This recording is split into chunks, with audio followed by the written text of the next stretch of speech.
El tiempo no es lo que pensamos. Aquello que para nosotros corre en minutos y horas, allí se dobla, se distorsiona, se revela como algo mucho mayor. Hay un lugar donde cada decisión resuena como truenos, moldeando no solo un instante, sino el destino de naciones enteras. Y fue en ese lugar donde fui lanzado, como testigo.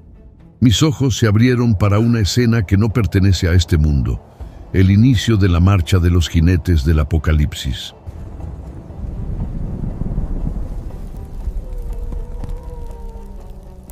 No eran leyendas grabadas en pergaminos antiguos.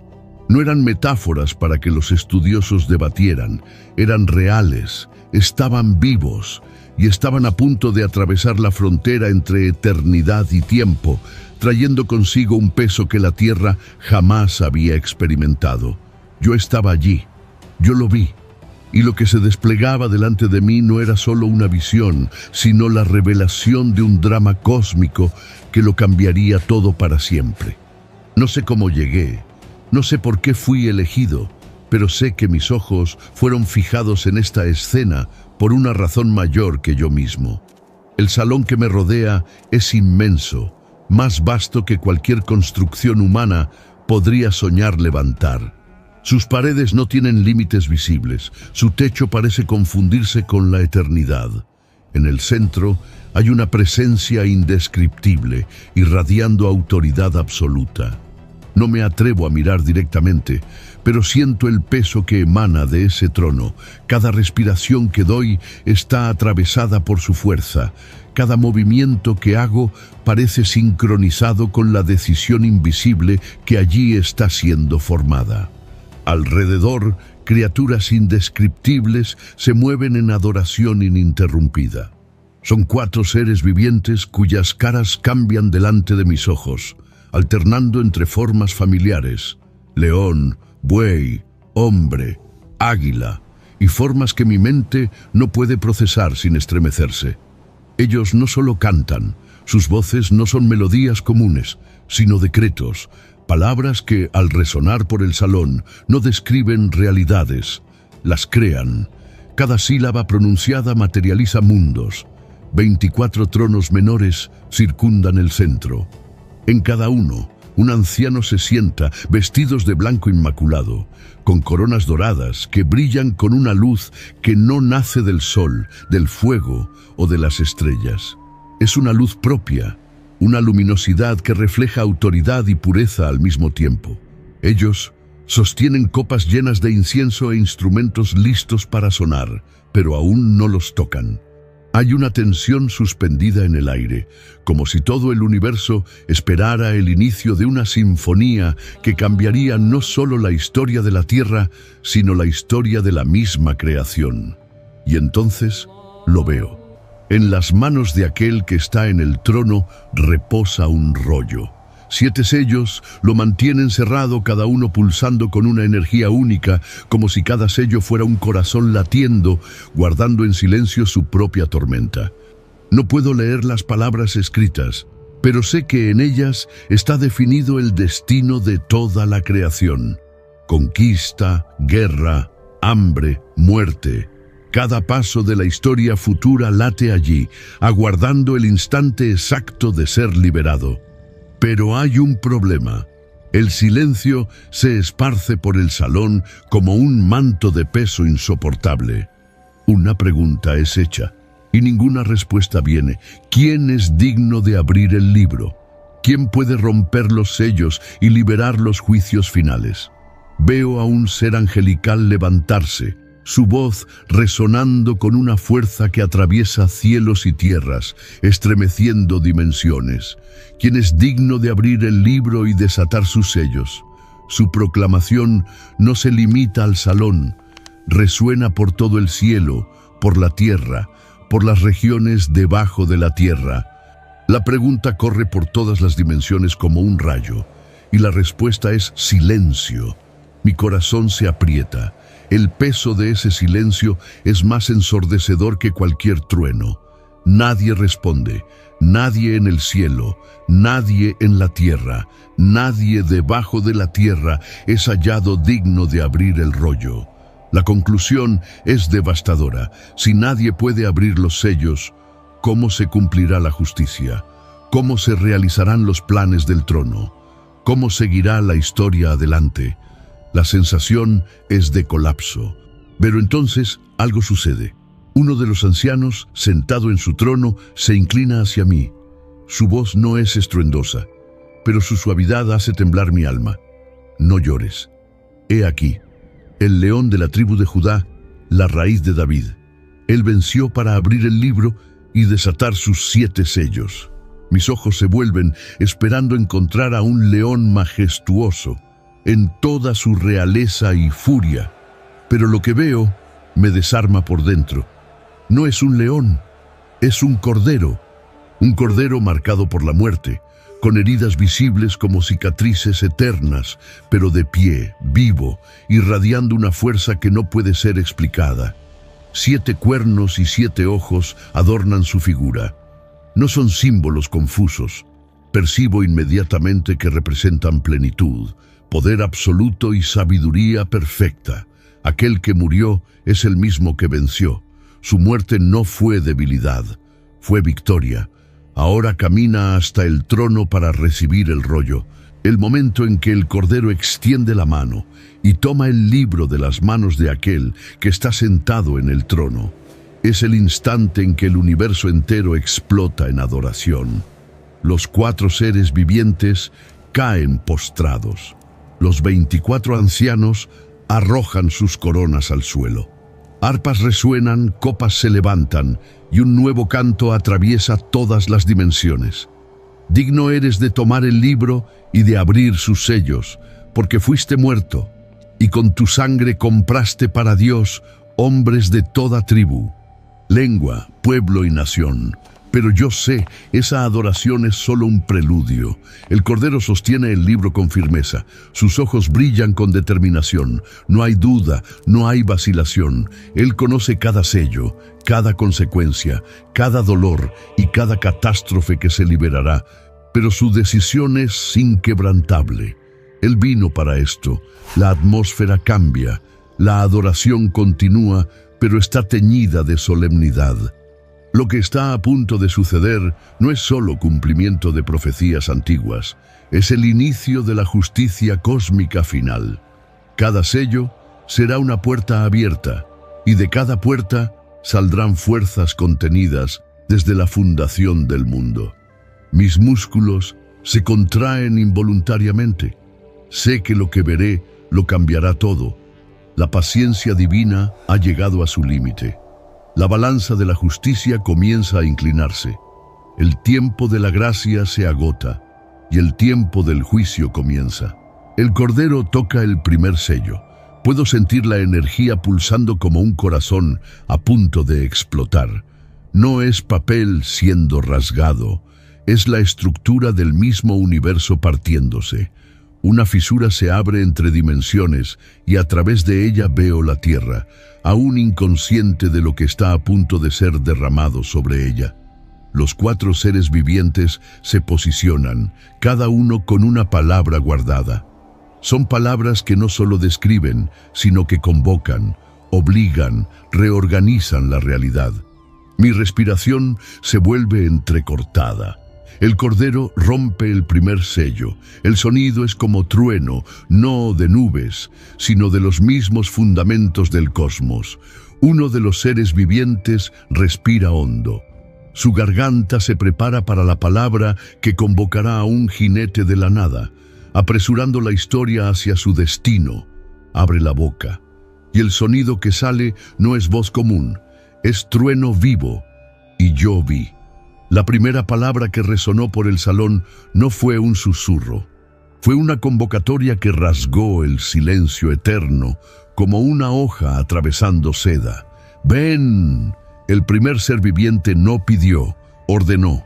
Y de la nada, como si siempre hubiera estado al acecho esperando solo este instante, surgió el primer jinete.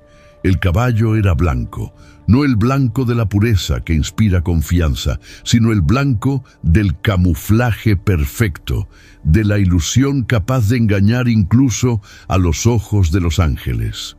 El jinete que lo montaba irradiaba una autoridad silenciosa, una presencia magnética que hacía que reinos enteros se inclinaran antes incluso de entender el motivo. En sus manos no había espada ni lanza, había un arco, pero no se veía ninguna flecha, porque sus municiones eran invisibles, letales y mucho más poderosas. Promesas que sonaban como liberación, tratados que parecían sellar paz, palabras que cambiaban grilletes por cintas de colores, esclavitud por una apariencia de salvación. Observé mientras tensaba el arco, pero nunca disparaba una flecha física, y entonces la corona, no conquistada en batalla, no arrancada de las manos de un enemigo vencido, le fue entregada por manos ocultas, venidas de dimensiones que no lograba discernir claramente, como si el mismo universo hubiera conspirado para coronarlo. La corona reposó sobre su cabeza con naturalidad perturbadora, como si siempre hubiera sido suya, solo esperando el momento justo para ser revelada. El primer impacto vino como un golpe en el alma. Mapas enteros comenzaron a redibujarse delante de mis ojos. Fronteras que existieron por milenios simplemente se borraban como líneas de tiza bajo la lluvia. No había invasiones, no había declaraciones de guerra, no había disparos. Las naciones entregaban su soberanía voluntariamente, creyendo que estaban firmando el pacto más sabio de sus historias. Presidentes sonreían mientras firmaban acuerdos, creyendo que estaban asegurando prosperidad. Reyes inclinaban sus coronas delante del nuevo líder, seguros de que finalmente la respuesta a todos sus problemas había llegado. Yo veía la genialidad diabólica en acción, un conquistador que dominaba no con la espada, sino con gratitud. El caballo blanco avanzaba suavemente por la tierra, pero cada paso dejaba un eco subterráneo, como un terremoto silencioso que sacudía cimientos invisibles. Estructuras milenarias de gobierno se disolvían en días, como si nunca hubieran existido. Sistemas políticos, económicos y sociales que llevaron generaciones en madurar desaparecían delante de un nuevo modelo que surgía como si siempre hubiera estado allí, solo esperando ser aceptado. El segundo choque me alcanzó cuando percibí la velocidad sobrehumana del proceso. En semanas, quizás en días, el mundo entero se reorganizaba bajo un solo liderazgo. Tecnologías imposibles, que parecían arrancadas del futuro, surgían de repente como si hubieran estado guardadas todo el tiempo. Sistemas de comunicación, transporte y distribución funcionaban en perfecta armonía, desafiando las mismas leyes de la logística humana. Las masas no solo aceptaban el cambio, lo celebraban. Multitudes llenaban plazas y calles, no en protesta, sino en fiesta. «Finalmente», gritaban, «alguien que puede unirnos». Veía familias bailando mientras entregaban sus libertades más íntimas a cambio de una promesa de seguridad colectiva. Pero fue en los ojos del jinete donde la verdad se reveló. No había amor en aquellas pupilas, no había compasión ni deseo de paz genuina, solo hambre. Un apetito insaciable que crecía con cada nueva sumisión. Él no ofrecía salvación, consumía. No era un pastor cuidando a su rebaño, sino un depredador paciente que prefería que sus presas entraran por voluntad propia en su boca. El arco en sus manos permanecía relajado, pero yo sabía, era solo cuestión de tiempo. La conquista por seducción tenía fecha de caducidad. Y en el momento justo, aquellos que osaran resistir descubrirían para qué servía realmente aquella arma silenciosa. El tercer impacto fue aún más devastador. Vi instituciones religiosas adaptándose al nuevo conquistador. Templos que resistieron a imperios por siglos pasaban a predicar que Él era la respuesta de Dios a sus oraciones. Textos sagrados eran reinterpretados con una habilidad venenosa para justificar la sumisión total al nuevo orden. Líderes espirituales competían en elogios, cada uno intentando probar que reconocía en él el cumplimiento de las profecías. Sin darse cuenta, se convertían en portavoces de su propia destrucción. Y lo más perturbador, funcionaba. No había fallas, no había resistencia organizada, no había voz disidente lo suficientemente fuerte como para ser escuchada. La conquista no generaba caos, generaba un orden tan perfecto que hasta los escépticos comenzaban a dudar de sus propias sospechas. Ciudades enteras eran reconstruidas de la noche a la mañana. Economías frágiles se estabilizaban bajo patrones globales inéditos. Conflictos que duraron generaciones se disipaban no por reconciliación, sino porque ahora todos servían al mismo Señor. Vi al jinete blanco completar su primera vuelta por el mundo. No se detuvo, no descansó, no celebró. Continuó cabalgando sin mirar atrás. Entonces entendí. Su conquista no era un acto aislado, era un proceso continuo, una presión que aumentaría hasta que no quedara un solo corazón verdaderamente libre en la tierra. Y fue en ese instante que la revelación me alcanzó como rayo. Toda esa unificación forzada, esa centralización de poder, esa eliminación de culturas y diversidades políticas no eran el objetivo final. Eran solo preparación. El jinete blanco no reinaba por sí, pavimentaba el camino. La estructura global que él creó sería la herramienta perfecta para los próximos juicios. La ausencia de fronteras permitiría que la destrucción se esparciera sin barreras. La centralización militar garantizaría que ninguna resistencia organizada sobreviviera. Observé cuando el jinete blanco se volvió ligeramente, mirando por encima del hombro. No miraba atrás con nostalgia, miraba adelante con expectativa. No aguardaba el fin, aguardaba compañía. Su conquista había abierto camino, pero no era el fin. Era solo el primer acto de una sinfonía mucho más oscura. El salón celestial tembló. Sentí mi estómago contraerse. El cordero se acercaba al segundo sello. La falsa paz construida por el jinete blanco estaba a punto de ser rasgada como velo fino delante de una hoja. El segundo ser viviente respiró hondo, y yo sabía. La palabra que saldría de su boca no traería celebración, sino división. No revelaría unidad, sino la verdad escondida bajo el barniz de la conquista. La tensión en el aire era palpable.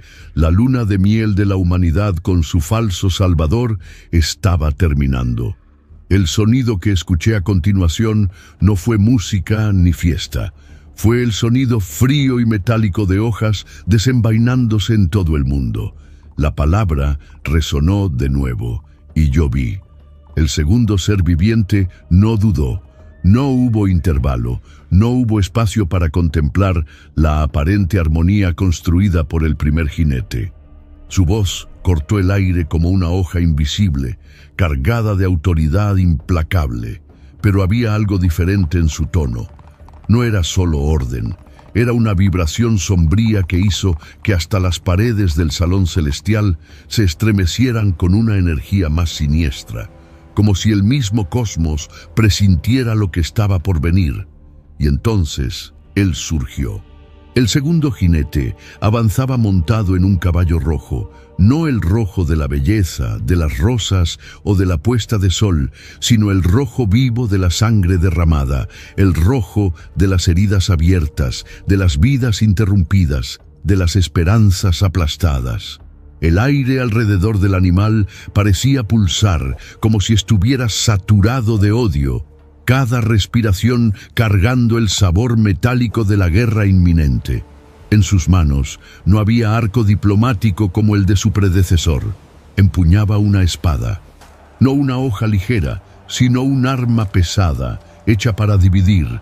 Era una espada forjada no solo para cortar carne, sino para separar hermanos, para transformar aliados en enemigos, para abrir grietas irreparables en todo lo que estaba unido. y esa espada reflejaba una luz que no existía en ninguna estrella, como si estuviera alimentada por la esencia pura del odio. El choque no fue solo su aparición, sino la velocidad con que todo se transformó.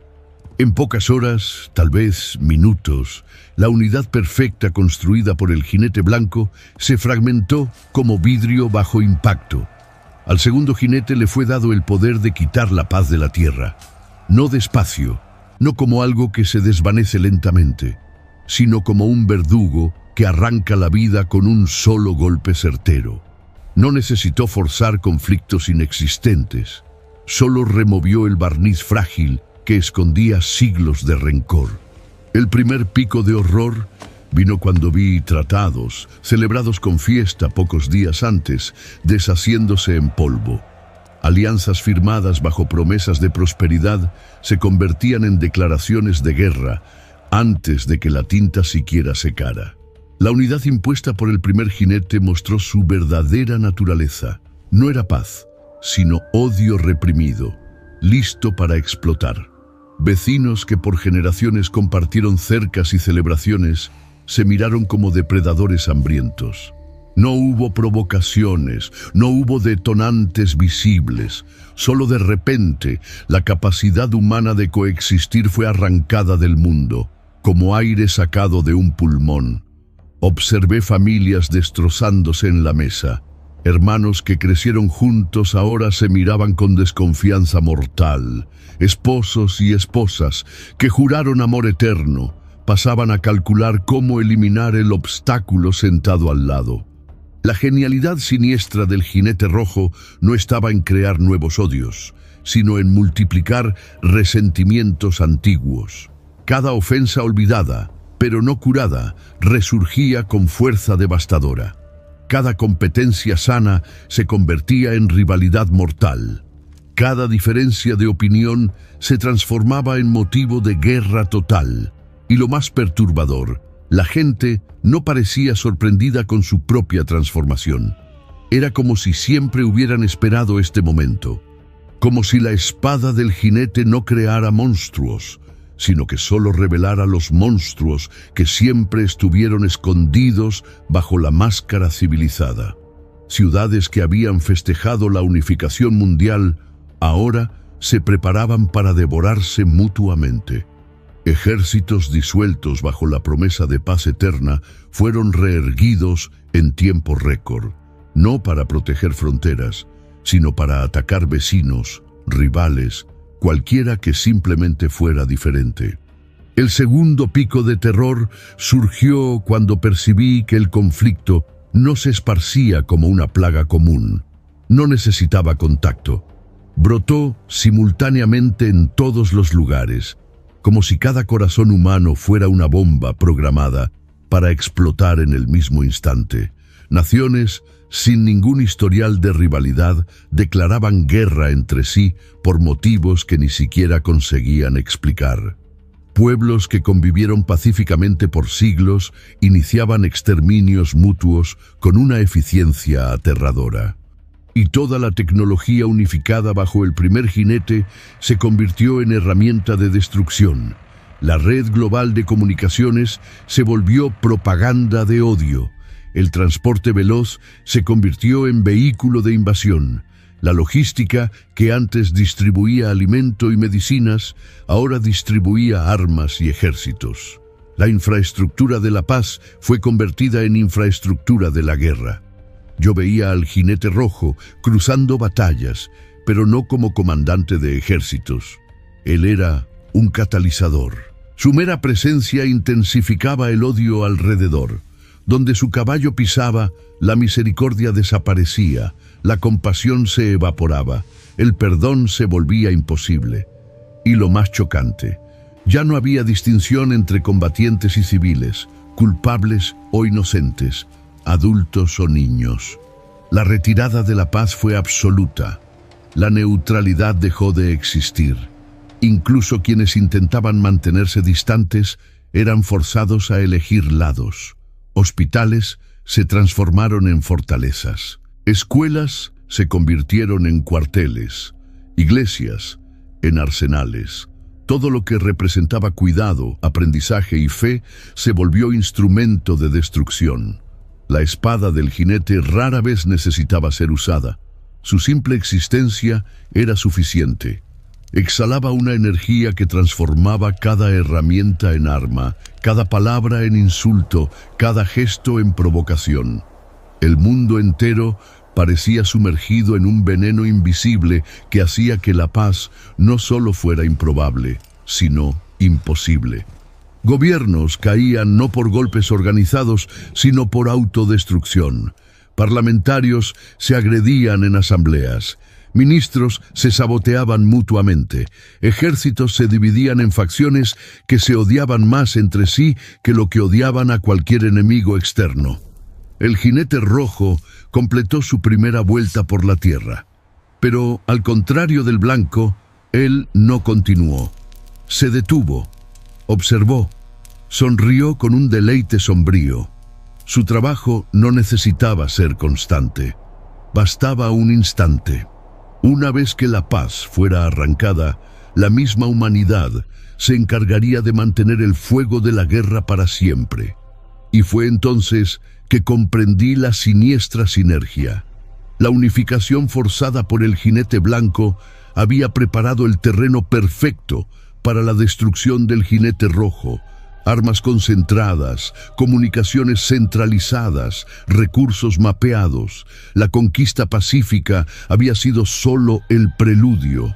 La guerra total era el resultado inevitable. Pero mientras el caos consumía la tierra, percibí algo aún más cruel aproximándose. Las guerras consumen recursos. Tropas hambrientas no luchan para siempre. Poblaciones enteras, desgarradas, necesitarían elegir entre alimentar soldados o alimentar hijos.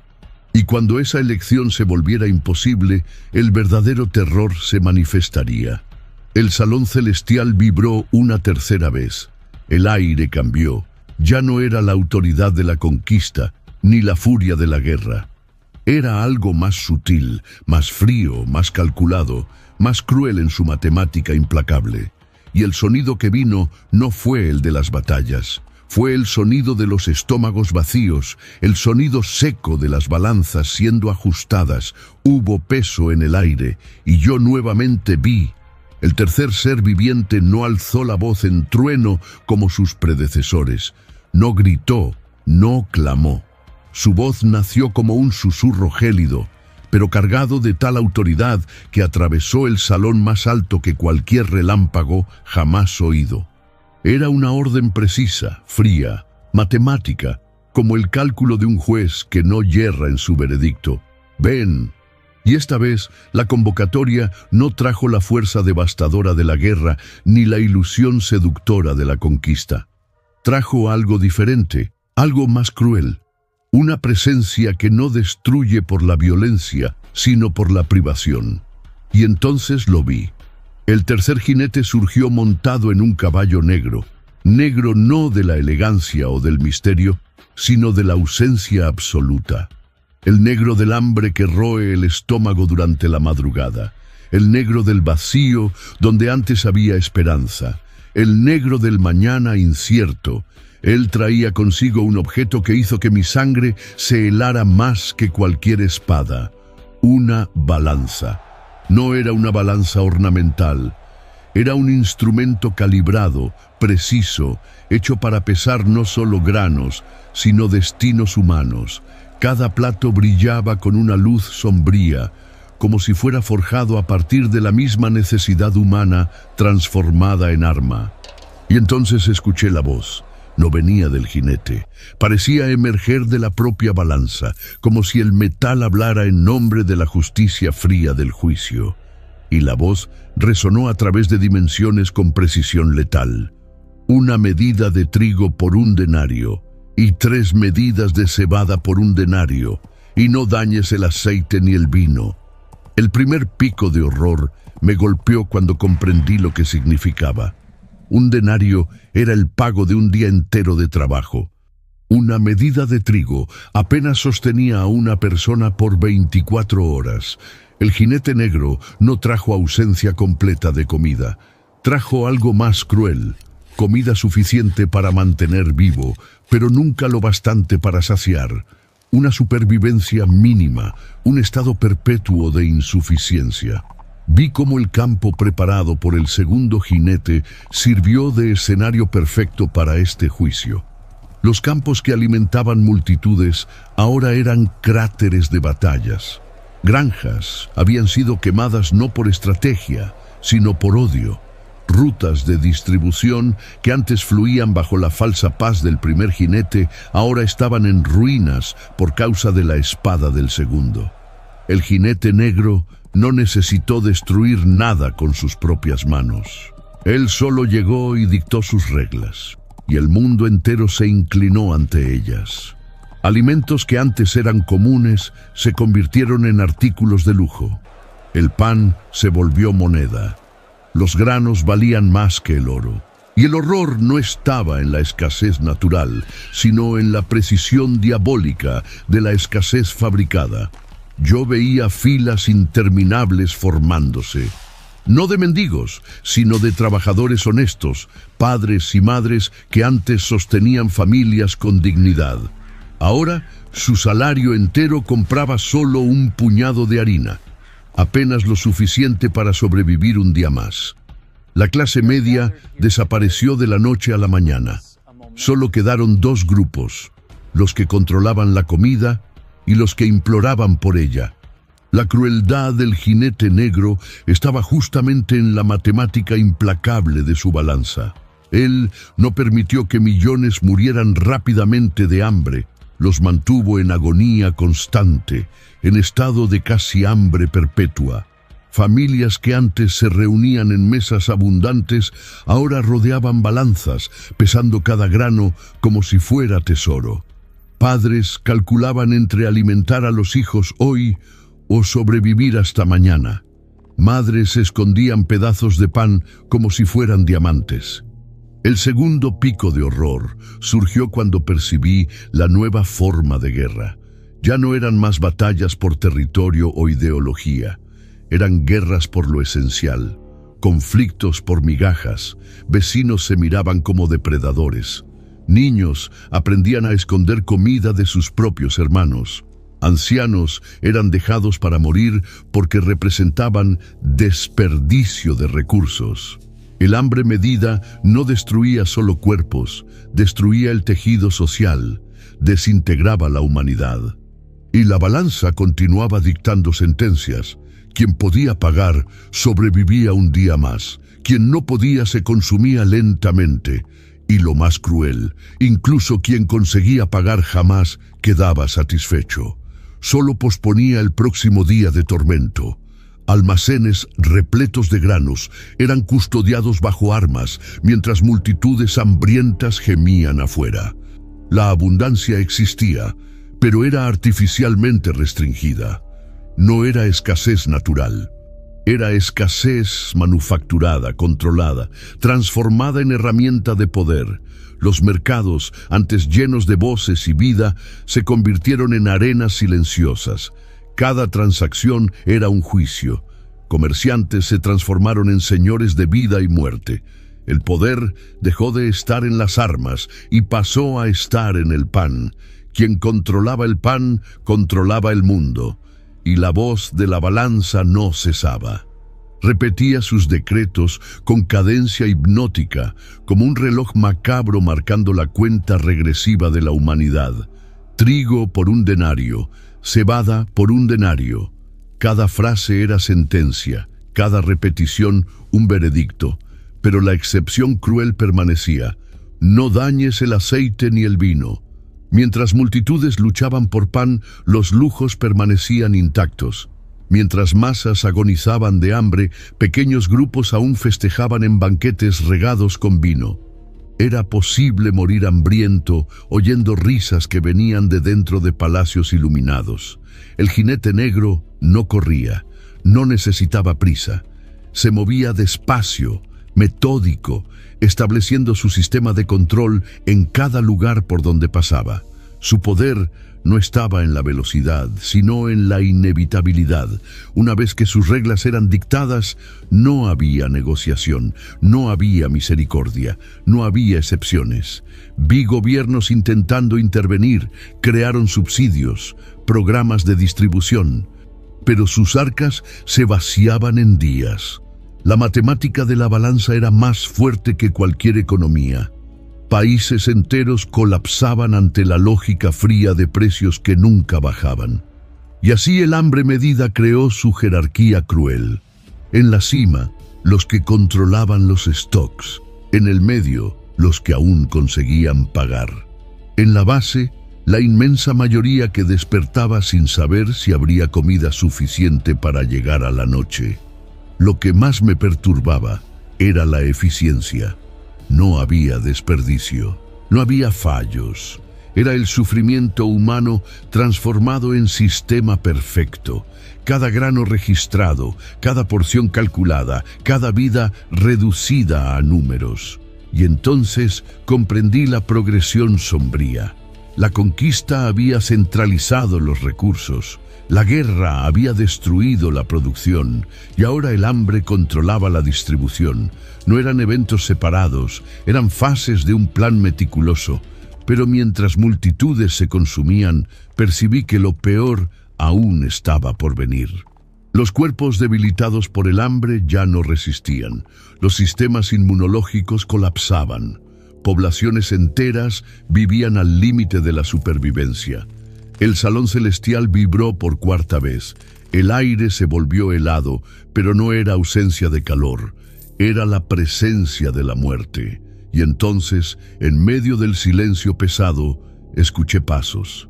No eran cascos de caballo, eran pasos humanos, lentos, deliberados, irreversibles, finales. El salón se volvió más frío. El cuarto ser viviente no necesitó gritar. Su voz emergió como un susurro helado que atravesó el espacio y penetró en los huesos de toda criatura viva. Cuando pronunció «Ven», el mismo aire pareció morir alrededor de sus palabras, como si hasta el oxígeno se hubiera rendido a la autoridad de la convocatoria. Fue entonces que, de la nada más absoluta que jamás presencié, ellos surgieron. No era solo un jinete esta vez, eran dos. El primero montaba un caballo de color indescriptible. No era blanco como la nieve, ni gris como la tormenta, ni verde como la vegetación muerta. Era un tono pálido que parecía absorber la vida de todo alrededor, como si fuera la ausencia de todos los colores que representan vitalidad. Era el color de la piel de quien está a punto de partir, el color de la esperanza que se deshace lentamente ante la muerte inevitable. Y sobre ese caballo pálido estaba montado alguien cuyo nombre hizo que mi sangre se congelara cuando fue revelado. No era un título, no era una metáfora, no era solo una función. Era un nombre propio, una identidad que existía desde antes de la primera respiración humana. Muerte. Pero lo que me heló aún más fue percibir que no estaba solo. Justo detrás, inseparable como una sombra que nunca abandona a su dueño, cabalgaba otro. Hades. No solo la muerte física, sino el destino eterno de los que parten. Mientras muerte recogía los cuerpos, Hades recogía las almas. El primer pico de terror absoluto me golpeó cuando comprendí el alcance de la autoridad que les fue concedida. Se les dio poder sobre la cuarta parte de la tierra. Un cuarto, 25% de toda la humanidad. No era una metáfora. No eran números abstractos. Eran miles de millones de vidas cuyo destino fue sellado en el instante en que esos dos jinetes pisaron la tierra. Ellos comenzaron su marcha. Muerte no se apresuraba como los jinetes anteriores. No necesitaba correr, porque su fuerza no dependía de velocidad, sino de inevitabilidad. Cada paso de su caballo pálido resonaba como una cuenta regresiva universal, marcando el fin de destinos, familias, generaciones. Lo que más me perturbaba era la diversidad de métodos que empleaba para matar con espada y con hambre y con peste y con las fieras de la tierra. No había una sola forma de morir, eran todas las formas posibles, liberadas simultáneamente sobre la humanidad. La espada de muerte no era como la del jinete rojo. Aquella incitaba conflictos y quitaba la paz. Esta cortaba de manera definitiva. No había heridos, solo cadáveres. Tropas enteras que sobrevivieron a la guerra anterior caían de una vez, no por heridas, sino por agotamiento súbito, como si sus cuerpos simplemente decidieran terminar el viaje. El hambre que muerte traía no era el mismo hambre calculado y controlado del jinete negro. Aquella manipulaba precios. Esta era biológica, irreversible. Cuerpos ya debilitados por la escasez ahora perdían incluso la capacidad de procesar alimento. Incluso delante de comida se consumían, como si los estómagos hubieran olvidado cómo nutrir. Y entonces vino la peste. No una enfermedad específica, sino todas. Enfermedades erradicadas hacía siglos resurgían con furia multiplicada. Epidemias olvidadas volvían como monstruos despertados. Y junto a ellas, nuevas dolencias brotaban de la nada, como si el mismo aire se hubiera convertido en un veneno invisible. El segundo pico de horror fue revelado a través de las fieras de la tierra. Animales que nunca habían atacado humanos se volvieron predadores. Perros domésticos se lanzaban contra sus dueños con furia ciega. Pájaros descendían en bandadas como ejércitos aéreos coordinados. Incluso insectos se agrupaban en enjambres mortales, sus picaduras cargando venenos que esparcían agonía. Detrás, inseparable, Hades. Siempre un paso detrás, recolectando las almas liberadas de los cuerpos. No había apelación, no había negociación. Él no persuadía, no juzgaba, solo recogía. Era la sombra inevitable del segador, la extensión eterna del trabajo de muerte. Y lo más angustiante era la precisión matemática. Exactamente un cuarto, ni uno más, ni uno menos. Como si una contabilidad cósmica estuviera siendo rigurosamente mantenida. Cada vida marcada, cada alma registrada, cada lágrima contada. Hospitales, que ya luchaban contra la escasez dejada por el hambre, se convirtieron en templos de desesperación. Médicos observaban impotentes mientras pacientes que deberían recuperarse simplemente expiraban sin explicación. Antibióticos fallaban, cirugías no funcionaban. Era como si toda conquista humana contra la muerte hubiera sido anulada de una vez.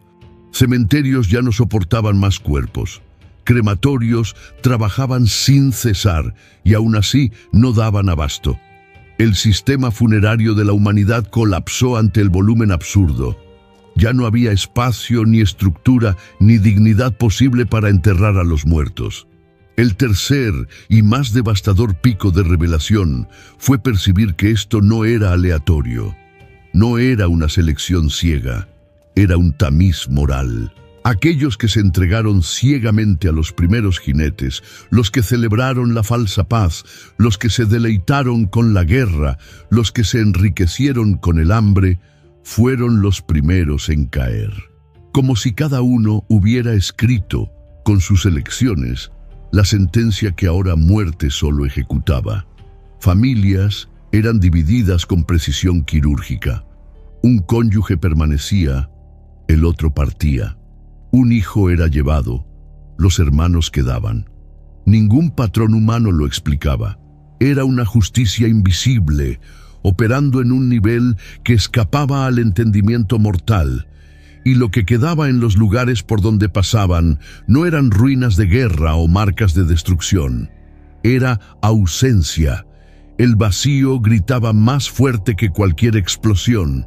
Ciudades enteras se convertían en monumentos silenciosos, casas intactas sin moradores, calles llenas de vehículos estacionados sin conductores, escuelas con pupitres alineados, pero sin alumnos. Parques con columpios que se movían solo por el viento. Era como si una cuarta parte de la humanidad se hubiera evaporado, dejando solo el eco de lo que alguna vez fue vida. El caballo pálido continuaba su marcha suave, y su suavidad era más aterradora que cualquier brutalidad. Muerte no necesitaba levantar la voz, ni blandir la espada con violencia. Su simple presencia era suficiente para que la vida se inclinara y se rindiera. Detrás de él, Hades recogía incansable, meticuloso, con la frialdad de quien cumple una función desde los orígenes. Ningún lamento lo conmovía, ninguna súplica lo atrasaba, ninguna alma escapaba. Todas fluían hacia su destino como ríos corriendo hacia el mar. Cuando la dupla completó su primera vuelta por la tierra, un silencio sofocante cayó sobre todo. No era el silencio de la paz, era el silencio del luto global, un silencio que pesaba sobre cada sobreviviente como una sentencia suspendida. Se miraban a los ojos y comprendían. La humanidad había sido recordada de su fragilidad ante un poder mayor. Y fue entonces que una realización terrible me golpeó. La muerte de una cuarta parte de la humanidad no era el fin, era solo preparación. Los sobrevivientes no habían sido preservados por misericordia, sino porque aún tenían un papel que cumplir en lo que estaba por venir. El salón celestial permaneció en silencio absoluto, pero la atmósfera temblaba con expectativa. Los 4 jinetes no eran piezas sueltas, no vinieron a cumplir juicios aislados, vinieron a componer, juntos, la más sombría y compleja sinfonía de la historia de la creación. Cuando todos avanzan, la tierra respira corto. Ya no eran jinetes aislados cumpliendo juicios separados. Eran 4 instrumentos de una orquesta sombría, cada uno tocando su parte en una sinfonía perfectamente coordinada de destrucción calculada. Yo observaba desde el salón celestial y delante de mis ojos se posicionaban como piezas de un tablero cósmico, cada movimiento estudiado para amplificar el impacto de los otros. El jinete blanco jamás interrumpió su marcha. Mientras yo presenciaba el surgimiento de los demás, él seguía expandiendo su dominio con la persistencia de una marea que nunca retrocede. Sin embargo, percibí que su estrategia había cambiado. Ya no se presentaba solo como aquel que prometía paz. Ahora se ofrecía como el guardián contra el caos que los otros jinetes estaban esparciendo. Su conquista se había vuelto aún más peligrosa, no por la promesa de futuro, sino por la falsa seguridad frente al terror presente. Era una genialidad perversa. Cada territorio devastado por la espada del jinete rojo se transformaba en escenario perfecto para que el jinete blanco surgiera como salvador.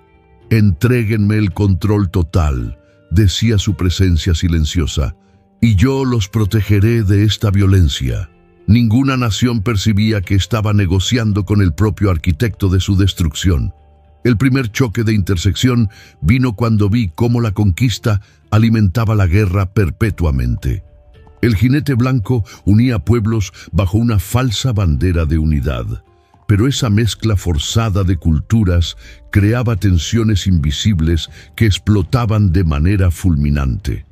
El jinete rojo no necesitaba fabricar conflictos. Bastaba con remover la fina máscara del orden artificial y liberar los odios acumulados.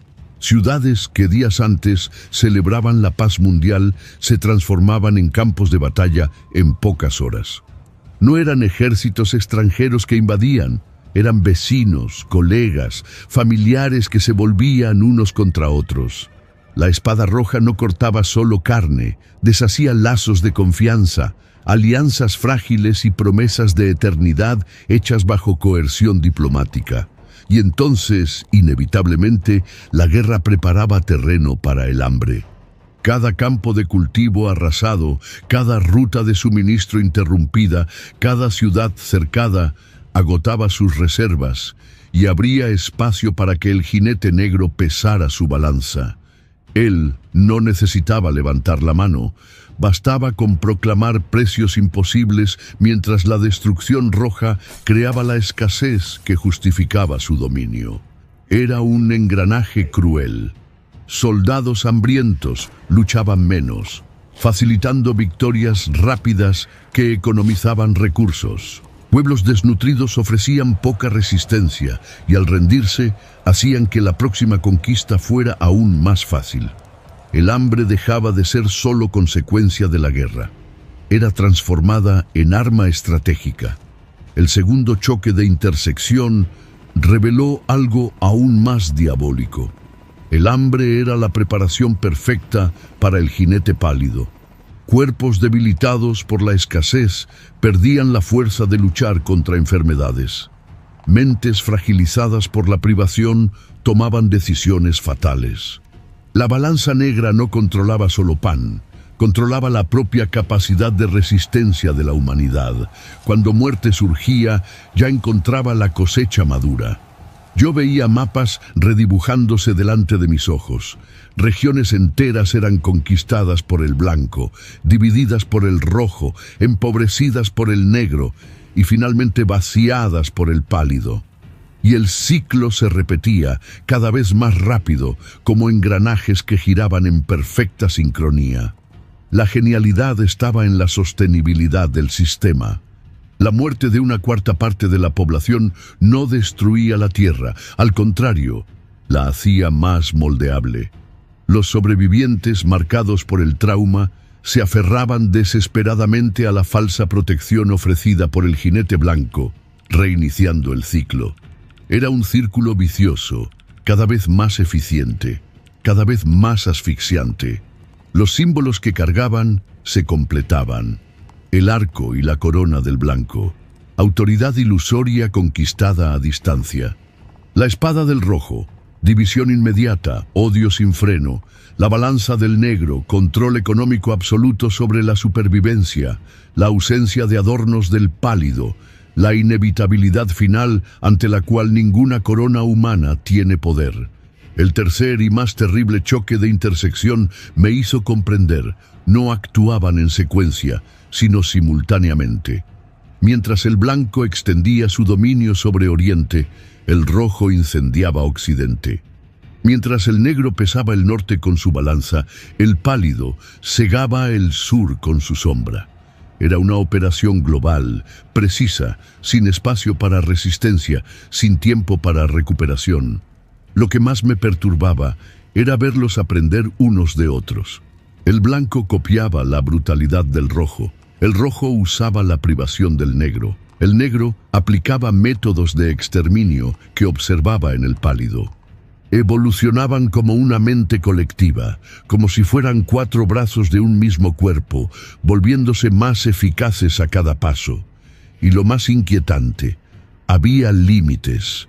El blanco conquistaba solo hasta donde le era permitido. El rojo quitaba la paz en regiones determinadas. El negro controlaba los precios, pero no tocaba el aceite ni el vino. El pálido cegaba exactamente una cuarta parte sin sobrepasar. Eso significaba que una autoridad mayor controlaba la operación. Ellos eran ejecutores, no legisladores. Cumplían órdenes, no decidían destinos. La tierra respiraba corto, como si tuviera los pulmones comprimidos por el peso de esa marcha coordinada. Pero yo percibía, no era la respiración final, era solo la preparación. Algo mayor se aproximaba. Fue entonces que percibí un cambio sutil en el salón celestial.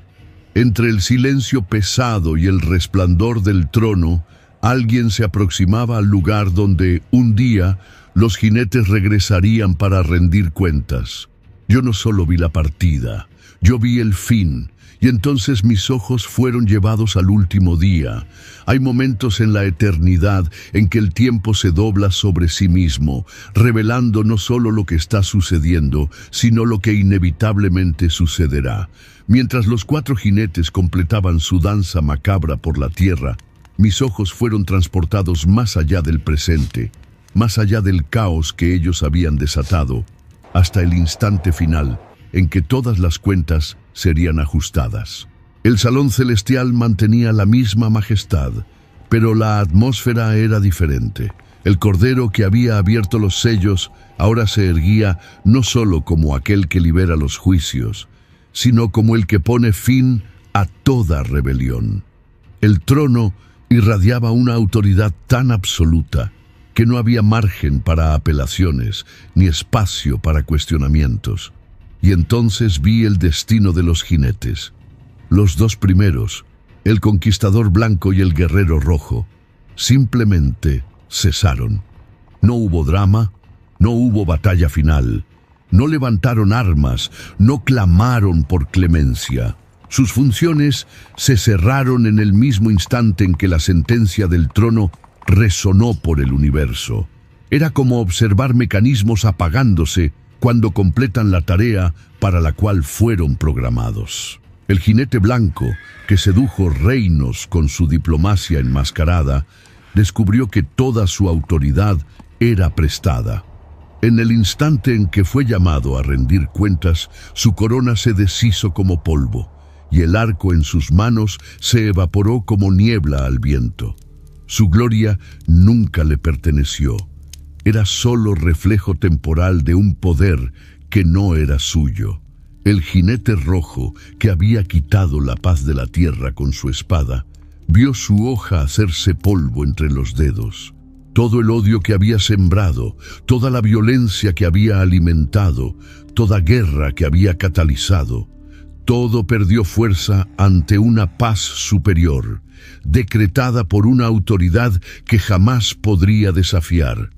El jinete negro, maestro del hambre calculada, miraba perplejo su balanza, perder todo el equilibrio. Los precios que regían la vida y la muerte de multitudes se volvieron irrelevantes cuando un nuevo orden fue establecido. Su matemática cruel se derrumbó porque alguien mayor había asumido el control de todos los recursos. Pero con la muerte y el Hades fue diferente. Ellos no cesaron silenciosamente, fueron convocados, no más como ejecutores obedientes, sino como reos delante de un tribunal perfecto. Vi el momento en que el abismo se abrió delante de ellos. No era un pozo común, sino el lago de fuego, destino final preparado desde la fundación del mundo. La muerte, que había cegado miles de millones, descubrió que existe algo mayor que ella misma. El Hades, que recogía almas como trofeos, descubrió que había un destino más allá del destino. Y la sentencia fue proclamada, y la muerte y el Hades fueron lanzados al lago de fuego. Esas palabras recorrieron dimensiones, y toda la creación suspiró aliviada. La última enemiga estaba derrotada. El terror que acompañaba al hombre desde Adán fue eliminado para siempre. Vi a muerte y Hades resistir. Intentaron argumentar, negociar, usar la autoridad que un día ostentaron, pero el trono no negoció. Fueron tragados por el lago de fuego, no como guerreros que caen en combate, sino como prisioneros condenados sin posibilidad de retorno.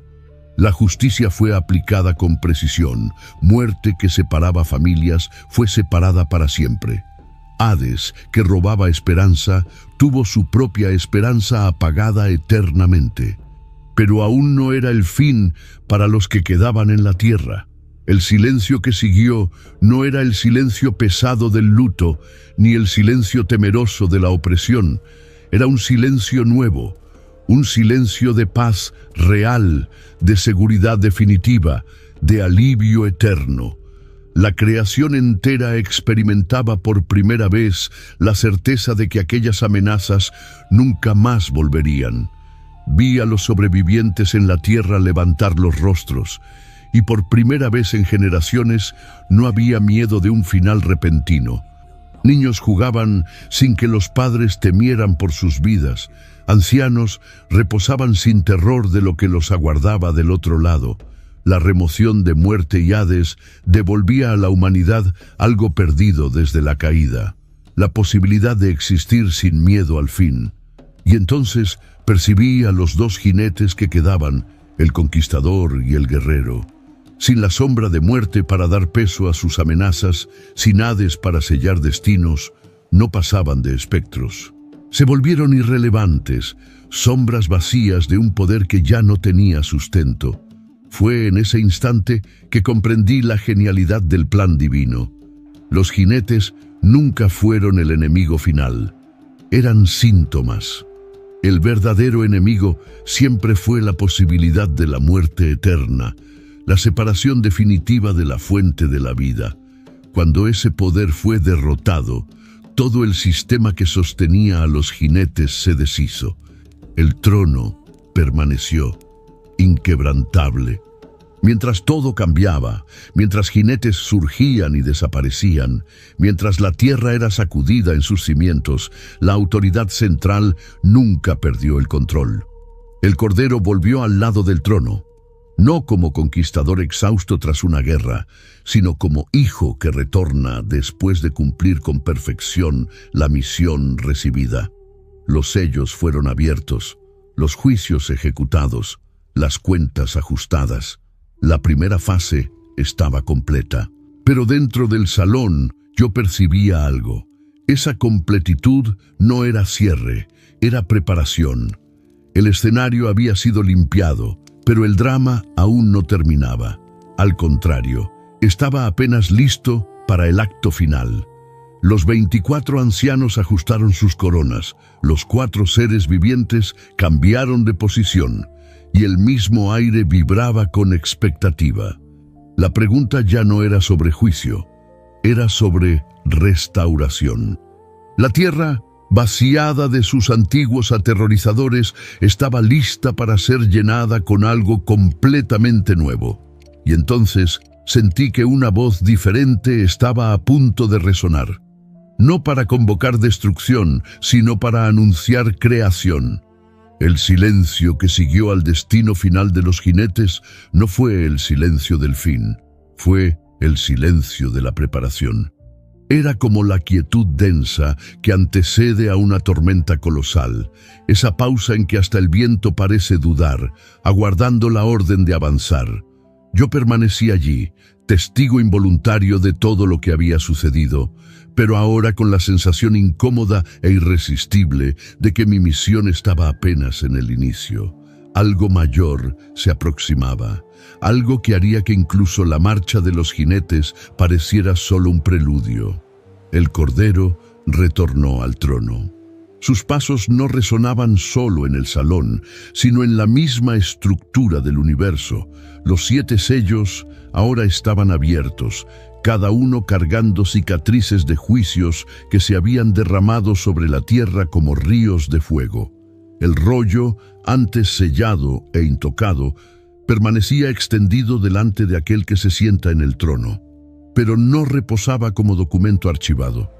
No, estaba vivo, pulsando, respirando como si cada página aún tuviera verdades no reveladas, destinos aún no pronunciados, juicios aún no ejecutados.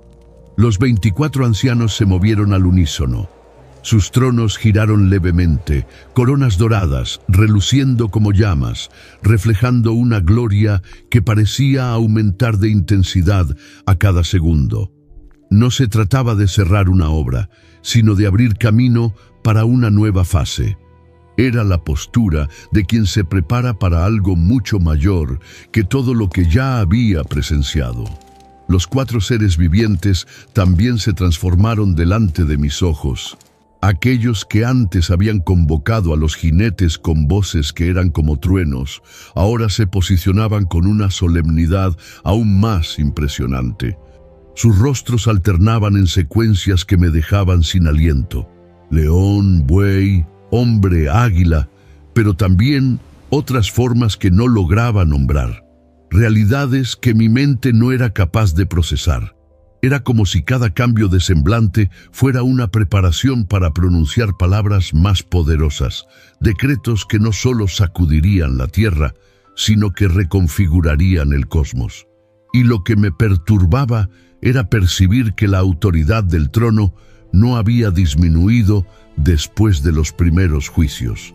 Por el contrario, parecía que apenas una fracción de ese poder había sido revelada. Lo que yo había visto en los jinetes no era el clímax, sino una introducción, una muestra, una sombra de lo que aún estaba por venir. El aire en el salón cambió. Ya no era el peso severo del juicio, sino una atmósfera cargada de promesa y amenaza al mismo tiempo. El universo entero parecía contener la respiración, como si la misma creación aguardara la próxima palabra que saldría del trono. Y entonces sucedió. El rollo delante del trono brilló, pero no era luz de conclusión, era luz de continuación. Páginas que yo pensaba que estaban en blanco comenzaron a revelar escritos que pulsaban como estrellas recién nacidas, surgiendo en constelaciones delante de mis ojos. La eternidad estaba escribiendo su próxima fase, y yo percibía que nada sería capaz de interrumpir ese proceso. Fue en ese momento que la voz resonó. No era de los seres vivientes, ni de los ancianos. Era directamente del trono. No como sonido que atraviesa el aire, sino como vibración que atraviesa huesos, alma y espíritu. Y la sentencia fue clara. Aún no ha terminado. Lo que ustedes vieron fue apenas el comienzo. Mis ojos se volvieron hacia la tierra. Lo que vi me hizo temblar. Los sobrevivientes de los juicios anteriores no solo se estaban recuperando, se estaban reorganizando. Como si la remoción de los 4 jinetes hubiera dejado un espacio vacío, y ese vacío ahora fuera llenado por fuerzas y liderazgos totalmente nuevos. Vi hombres y mujeres asumiendo posiciones de autoridad, pero no eran líderes comunes. Algunos irradiaban una luz que parecía nacer de dentro de ellos, como si una llama secreta los guiara. Otros cargaban una oscuridad tan densa que incluso las sombras de los jinetes parecerían débiles en comparación. Era la humanidad dividiéndose nuevamente, no más entre naciones o pueblos, sino entre 2 fuerzas invisibles, preparando el escenario para el enfrentamiento final. El salón celestial se agitaba, pero no como antes, cuando los jinetes eran liberados. Ahora, cada movimiento cargaba una solemnidad distinta. Yo podía sentirlo. La próxima fase no involucraría intermediarios, no sería conducida por representantes, sería directa, sería personal. Una confrontación entre 2 autoridades absolutas, una batalla sin términos medios. Y entonces escuché, no eran cascos de caballos, como antes, eran pasos humanos, pesados, firmes, determinados. Resonaban por el salón como truenos controlados, como tambores de guerra que marcaban la llegada del propio general. Me giré, y mis ojos encontraron una visión que me hizo sentir gloria y terror al mismo tiempo. No era más el Cordero como había sido muerto. Era el Cordero glorificado, transfigurado, revelado en toda su majestad como Rey de Reyes y Señor de Señores. Sus ojos eran como fuego líquido, no ardiendo de ira, sino purificando con justicia perfecta. Sus vestiduras ya no traían señales de sacrificio, sino que resplandecían como armaduras de conquista definitiva. Y de su boca salía una espada que no se comparaba con las de los jinetes. Era una hoja viva que cortaba entre alma y espíritu, verdad y mentira, eternidad y perdición. «¿Ha llegado la hora?» Su voz resonó y el universo entero se estremeció.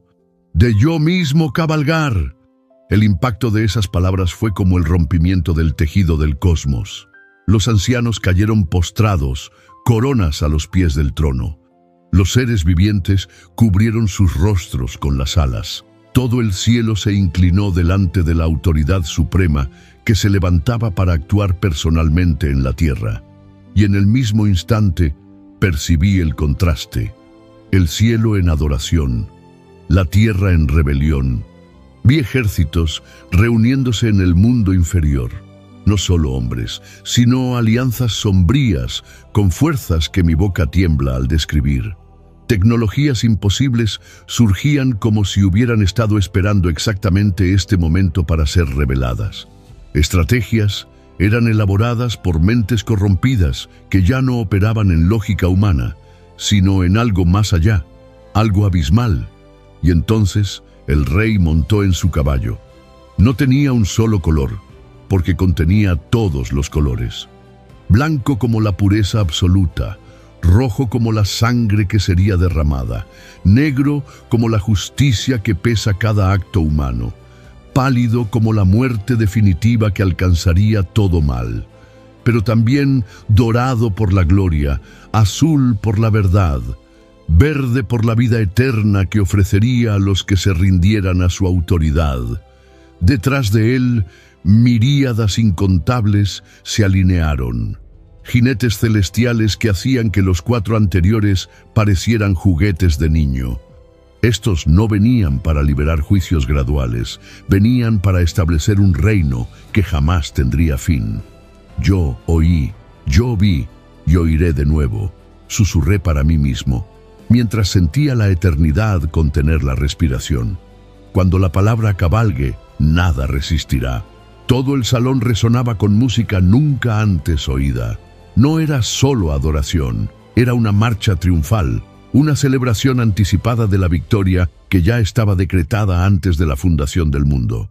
Y entonces comprendí por qué yo había sido colocado allí como testigo. Los jinetes del Apocalipsis fueron apenas el primer acto de un drama. El segundo acto estaba a punto de comenzar, y esta vez no serían precursores, sería el propio rey. La tierra no tenía idea, pero estaba a punto de recibir la visita personal del juez supremo, no de símbolos de autoridad, sino de la misma autoridad en carne y gloria.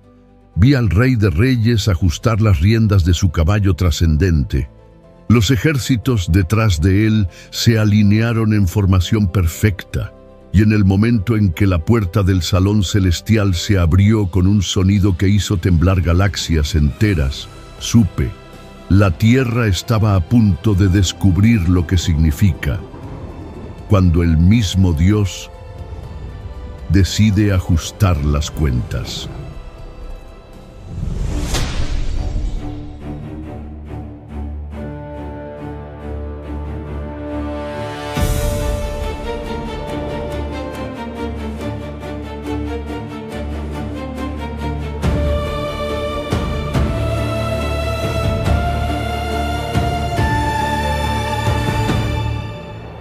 Who's like thunder tearing the ground?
clocks chime, they swallow space, they devour time. No prayers left, no hands to hold.